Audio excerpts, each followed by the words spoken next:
J'aimerais maintenant vous présenter notre modérateur pour aujourd'hui. C'est le frère Alberto Parise.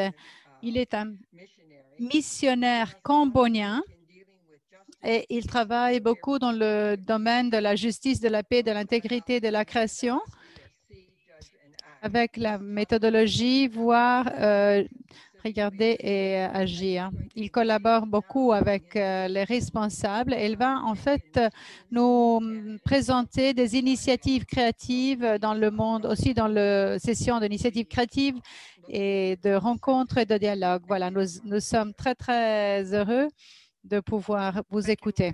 Merci, merci beaucoup. Bonjour, bon après-midi. Je ne sais pas exactement quelle est l'heure chez vous. C'est un grand plaisir pour moi de vous présenter le premier orateur de cette journée. Here we are.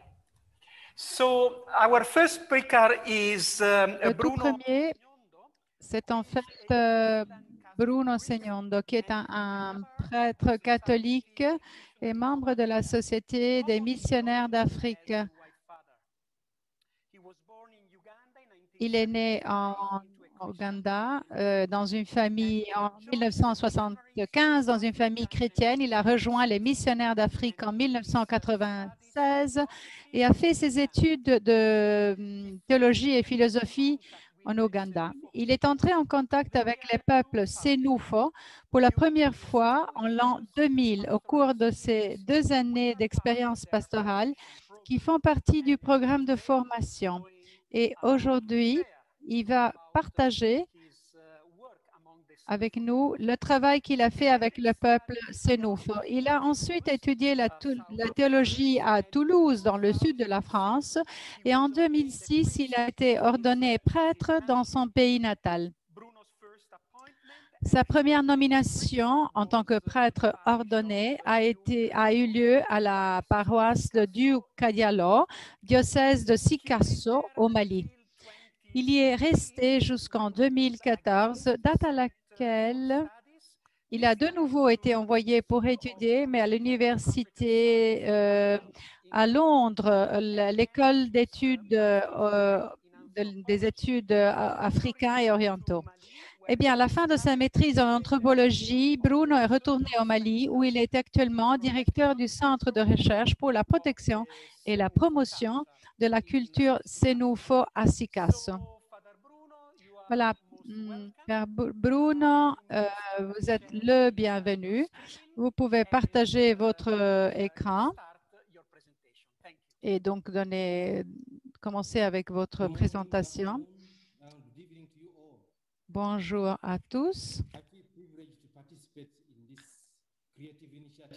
Donc, en fait, d'abord, je voudrais remercier tout le monde. Je voudrais me féliciter avec les organisateurs et avec tous les participants. Je vous parle à partir de mon centre Sénoufo. C'est un centre pour la protection et la promotion de la culture et des valeurs Sénoufo. Ce centre se trouve quelque part au Mali, à Sikasso notamment, quelque part dans les alentours. Donc, à Mali. Et Sikasso est la région la plus peuplée de Mali, avec 3 241 habitants, qui correspond à 18% de la population malienne. Le Centre culturel Sénoufo est une initiative du feu Père Emilio Escudero, qui était un prêtre missionnaire espagnol qui appartenait à la Société des missionnaires d'Afrique, aussi connue comme les Pères Blancs. Je suis également un membre de la même société missionnaire. Ce centre, donc, a déjà plus de 40 ans d'expérience dans le domaine de la recherche, car il a été inauguré en novembre 2005. Il a été dirigé par son fondateur, le Père Emilio, jusqu'à son décès en novembre 2012. Ce centre a 3 objectifs. de contribuer à la protection, à la promotion de la culture sénoufo en particulier et des cultures locales en général. Deuxièmement, encourager le peuple sénoufo, de rester ouvert à d'autres réalités socioculturelles qui peuvent contribuer à leur développement intégral. Promouvoir l'esprit de la rencontre et du dialogue parmi des personnes de différentes religions. Quelles sont les activités du centre? Eh bien, le centre a toute une série d'activités qui sont reliées aux objectifs. Tout d'abord, la recherche. Alors, grâce à l'exercice de recherche, le centre dispose de plus de 1200 collections de musées. Donc, il a aussi en réserve plus de 600 vidéos et audios, donc enregistrements sur des sujets qui concernent la vie du peuple sénoufo, depuis le début jusqu'à la fin. Puis, deuxième activité, l'accueil. Alors, le centre accueille des visiteurs de toutes catégories, tels que des chercheurs, touristes, étudiants, jeunes. Et alors, quelques-uns viennent pour visiter le musée, d'autres viennent pour participer ou prendre part aux activités organisées par le centre. La troisième activité concerne les événements socioculturels. Notre centre organise et participe dans toute une série d'événements, tels que des ateliers, des conférences, des exhibitions, des festivals et d'autres événements socioculturels. Et puis encore, tout dernier, la publication. En fait, fondé sur les résultats du travail de recherche, le centre publie des livres et d'autres documents qui sont à disposition du public en général. Donc, certainement, ce que je vous dis aujourd'hui, vous le trouvez dans quelques-uns de nos documents. Mais notamment aujourd'hui, on m'a demandé de partager, de vous présenter l'expérience du centre par rapport au dialogue interconfessionnel et les activités de construction de la paix. Donc, j'étais très content de savoir que l'organisateur de ce séminaire en ligne a été inspiré par l'encyclique du pape, Fratelli Tutti. C'est une encyclique qui nous offre en fait une attention particulière sur la culture humaine. Et ce qui nous frappe beaucoup, c'est qu'en fait, elle donne beaucoup d'attention, elle est focalisée à la culture humaine et ce n'est pas quelque chose d'abstrait ou disons, de théorique. Il dit, mais c'est plutôt quelque chose qui est enraciné dans les personnes, dans leurs convictions les plus profondes et dans leur style de vie. Cela pour dire que on ne peut pas ignorer la culture des personnes. Et donc, raison pour laquelle beaucoup n'arrivent pas en fait à... Je vais vous expliquer un peu plus ce que je vous dis. Toute l'encyclique nous offre une indication des missions et des activités qui sont menées par notre centre, raison pour laquelle je suis très fière de cette encyclique. Et en plus, pour pouvoir, il faut penser à la société malienne qui donne beaucoup de valeur à la culture. En fait, les valeurs maliennes sont en fait pour attirer les jeunes de différentes professions, différentes religions. Et pourquoi? C'est tout simplement car nous sommes persuadés que la nécessité de multiplier les plateformes de rencontres interreligieuses et intergénérationnelles pour pouvoir construire des ponts entre des personnes de différentes religions et des ponts entre les jeunes et les aînés et un pont entre la modernité et la tradition. Mais pourquoi est-ce que je considère cela urgent? Tout d'abord, car 2/3 de la population malienne sont des jeunes. La majorité de ces jeunes, malheureusement, sont des victimes de aliénation occasionnelle. Ils sont incapables souvent de connaître ou de transmettre des éléments de base de leur propre culture, car souvent les villages dans lesquels ils sont nés sont tout à fait submergés dans la vague de la mondialisation. Souvent, ils n'ont aucune idée de ce qu'ils vont faire et qu'est-ce qu'ils vont choisir. Et ce n'est pas une surprise, raison pour laquelle je trouve que le pape François est encore plus précis, car ce qu'il nous dit, une terre peut produire des fruits, les peuples peuvent produire des fruits et nous serons capables de générer un futur seulement si nous permettons de centrer les relations entre nos membres, entre leurs membres, surtout quand cela permet d'établir des liens d'intégration entre les générations et les différentes communautés qui la composent. Autre raison pour laquelle je considère que c'est important de promouvoir les valeurs de la culture malienne, c'est à cause de la radicalisation religieuse impérante dans nos sociétés aujourd'hui. C'est bien vrai que Mali est un pays officiellement laïque ou séculier, c'est-à-dire une nation dans laquelle le droit d'expression religieuse est en vigueur. Cependant, il y a l'infiltration de groupes djihadistes au Mali et dans notre pays, on est témoin d'une croissante propagande qui encourage la radicalisation et la violence religieuse, raison pour laquelle en fait, ces tendances extrêmes menacent la paix et l'unité de la population malienne. Et donc, c'est en fait important de pouvoir faire prévaloir les intérêts socio-économiques et politiques pour éviter, et cela empêche la culture malienne de fleurir. Ce n'est pas un appel à la violence, mais bien l'inverse, car en fait, l'avantage des mécanismes traditionnels qui, pendant des décennies, ont garanti des alliances entre les différentes communautés et ont construit des ponts entre les générations et les dénominations religieuses.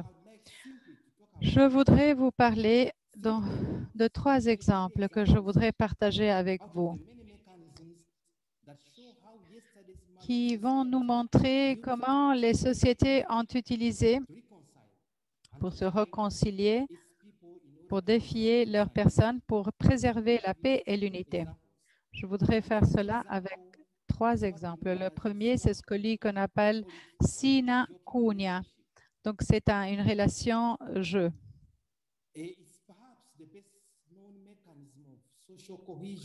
C'est peut-être l'exemple le meilleur de la cohésion. Sonakyo, c'est un peu plaisanterie. C'est des jeux de plaisanterie ou comme un peu des... C'est une sorte de relation qui se fonde sur les noms entre les différentes communautés. Les Sananko, sont des cousins qui jouent, ne doivent pas forcément se connaître. Peuvent être des étrangers qui se rencontrent pour la première fois.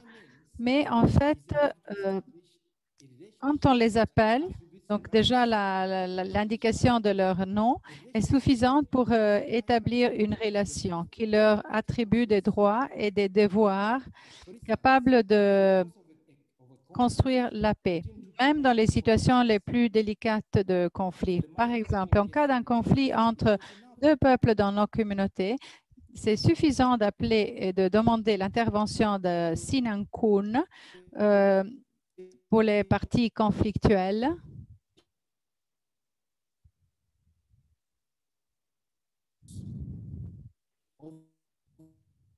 Pour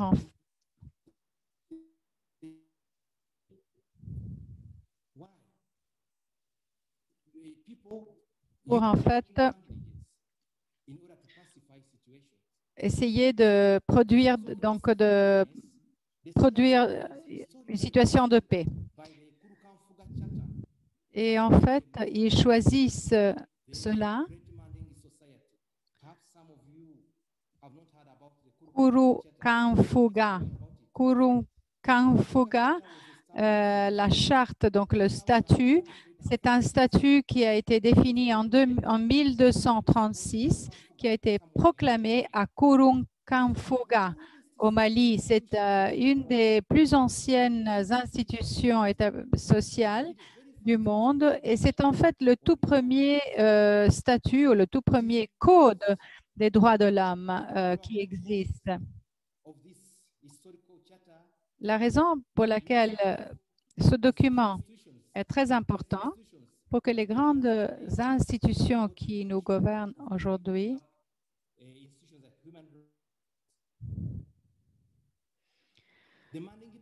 qui définissent en fait, c'est très important parce que ce document a inspiré les institutions modernes autour des droits de l'homme. Donc, ce document, cette charte de l'histoire malienne a établi ou défini les grands principes qui gouvernent la vie du peuple manding dans tous les aspects de la vie, que ce soit social, politique, économique. C'est tout à fait compliqué, enfin c'est relativement complexe, mais c'est une manière pour régler les relations humaines. Le deuxième exemple, c'est les Koredouga.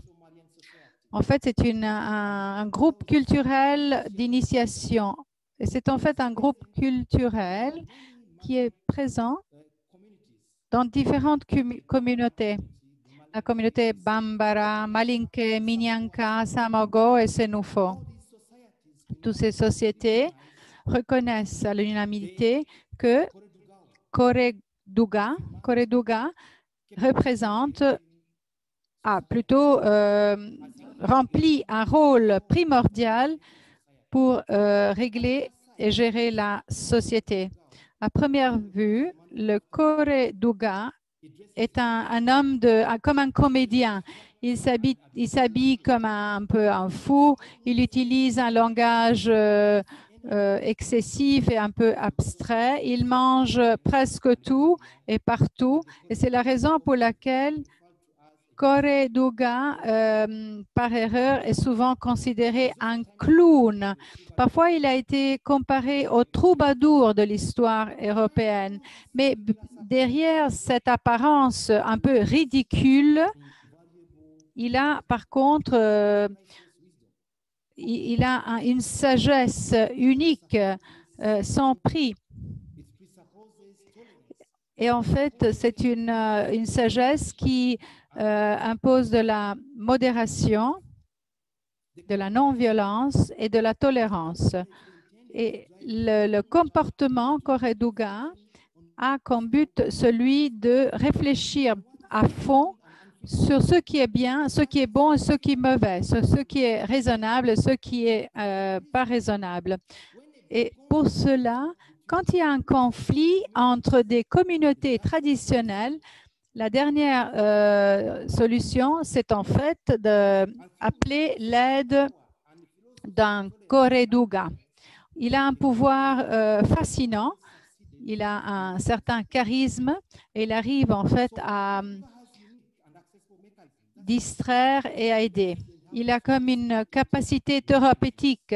Il agit avec une philosophie de la tolérance et de la non-violence et souvent il arrive à réconcilier les personnes. Il utilise une manière tout à fait différente. Sa glutonie, sa manière de s'habiller, les gens rient. Et cela, en riant, à travers le rire, les gens arrivent à gérer leurs émotions sous différentes formes. La frustration, la rage, la tristesse, la peur. Donc, nous sommes tout à fait persuadés que la sagesse et les capacités de médiation de Koredouga sont des comportements que les sociétés modernes peuvent imiter à leur profit. Alors, évidemment, sa manière d'agir n'est pas professionnelle, n'est pas le fruit d'une formation professionnelle dans le sens moderne du mot, mais le Correduga peut en fait être un acteur dans le monde, moderne, la société moderne, un miroir aussi de médiation, réconciliation et de non-violence. Et maintenant, je passe au troisième exemple qui caractérise surtout la société malienne. Il s'agit du balafon. On l'appelle balafon. Bala ou djegele dans la langue sénoufo. Bala, c'est dans la langue bambara. C'est un xylophone très grand qui est constitué par des barres en bois et qui sont placées en parallèle. Et ces gourdes, ces calabaches font résonner le son. Donc, c'est un instrument musical qui est utilisé pour résoudre des conflits sociaux. Son apparence physique, déjà, manifeste son rôle social, car les différentes barres qui ont différentes tailles symbolisent la fraternité et la diversité. Donc, tel que le balafon a besoin de différentes barres de différentes dimensions pour produire un son agréable, de même, nos communautés humaines, malgré nos différences, nous sommes quand même liés ensemble et ensemble, nous devons agir pour avoir une société harmonieuse. Et je pense que c'est vraiment un exemple parce que le fait d'être unis ensemble nous permet de produire une société harmonieuse. Et raison pour laquelle, dans différentes sociétés traditionnelles maliennes, à un certain moment donné, les membres de la communauté se rassemblent dans des endroits publics autour du balafon pour célébrer la vie. Ils offrent des sacrifices, ils remercient les dieux, leurs dieux, divinités d'ancêtres, donc ils invoquent leur protection. Mais c'est aussi une occasion pour implorer la miséricorde divine et le pardon pour ce que la société a mal fait. Et donc, chaque membre de la société est quand même prêt. C'est-à-dire que toute personne dans une situation conflictuelle doit forcément essayer de se réconcilier avant de participer à un rassemblement social. Donc, ne pas faire cela s'il a un impact ou a des répercussions sur la société tout entière. Donc, les dieux peuvent éventuellement ne pas accepter les sacrifices offerts par la communauté.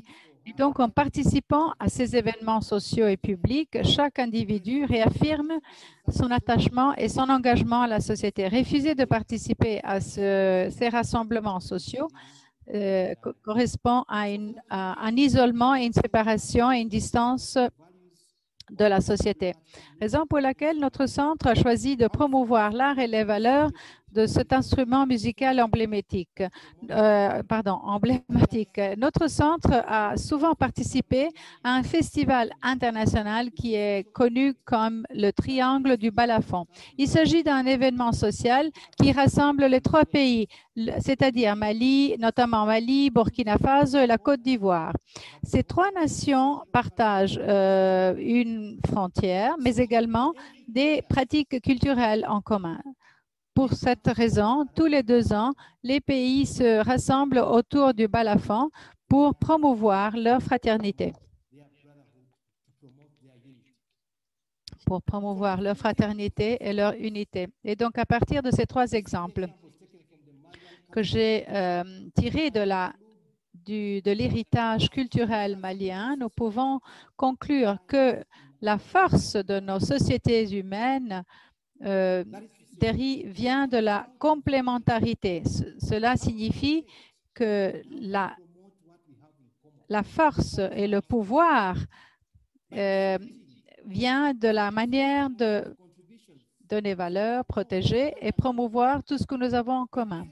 Et donc, il faut accepter et considérer les contributions des jeunes et des moins jeunes, de la société moderne et traditionnelle, des sociétés mondialisées ainsi que celles des groupes minoritaires. Nous sommes persuadés que nous pouvons rétablir la paix et l'unité qui ont souvent caractérisé nos sociétés, nos communautés traditionnelles. Et c'est précisément ce que le pape François nous dit dans sa lettre encyclique Fratelli Tutti. Le pape nous invite à agir ensemble, rêver ensemble pour que nous puissions confronter ensemble à différentes manières pour éliminer et ignorer les autres, et que nous puissions par contre répondre avec un nouveau rêve de fraternité et d'amitié sociale. Ça, c'est une prière solennelle pour chacun parmi nous, pour les Maliens et pour le monde tout entier. Merci pour m'écouter. Merci pour cette présentation. Et en fait, pour pouvoir effectivement découvrir ces trois éléments qui sont vraiment assez passionnants de réconciliation et de construire des ponts.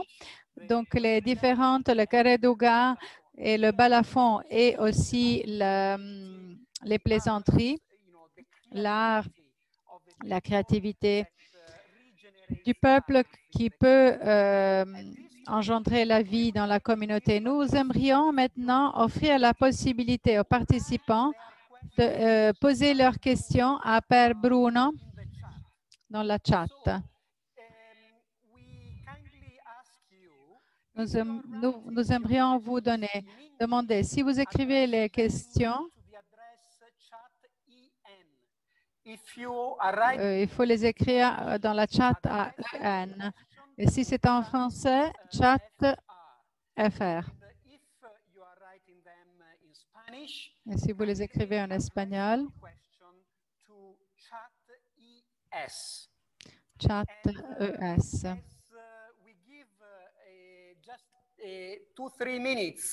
Nous permettons maintenant, nous donnons aux personnes quelques minutes pour pouvoir écrire leurs questions. Et moi, je voudrais profiter de ce moment pour poser une question à Père Bruno. Vous avez souligné l'importance d'impliquer les jeunes générations dans un dialogue entre les sociétés traditionnelles et les sociétés modernes. Certainement, cela est la véritable pratique de construire des ponts entre générations différentes.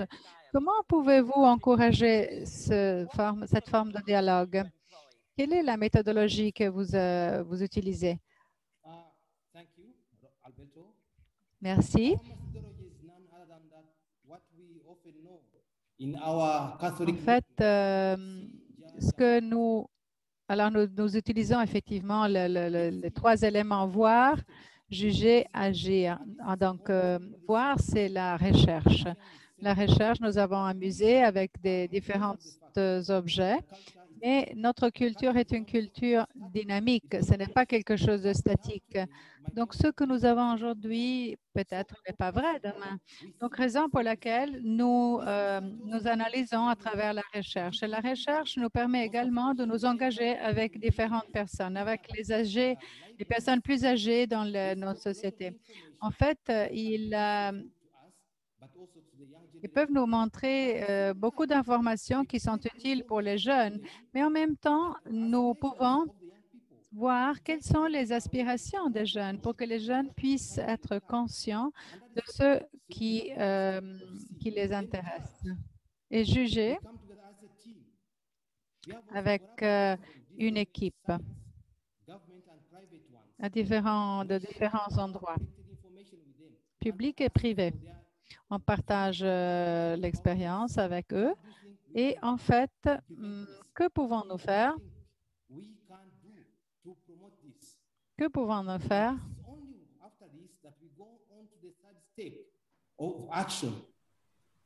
en fait, à une action. Et en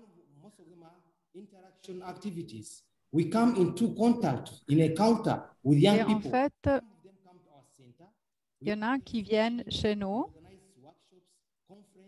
Nous organisons des ateliers, des conférences, et puis nous allons dans les différentes écoles aussi chez les communautés de différentes confessions. Et c'est à partir de cette vue, cette approche collective, c'est à partir de cette approche que nous pouvons publier et qui concerne une manière de contribuer à la reconnaissance de ponts qui peuvent unir les ponts et les dénominations. Merci beaucoup, Père Bruno. Je pense que vous allez avoir beaucoup de questions. Je vais communiquer aux participants que nous allons pouvoir ouvrir une session questions et réponses à la fin des présentations. Nous allons donc plus tard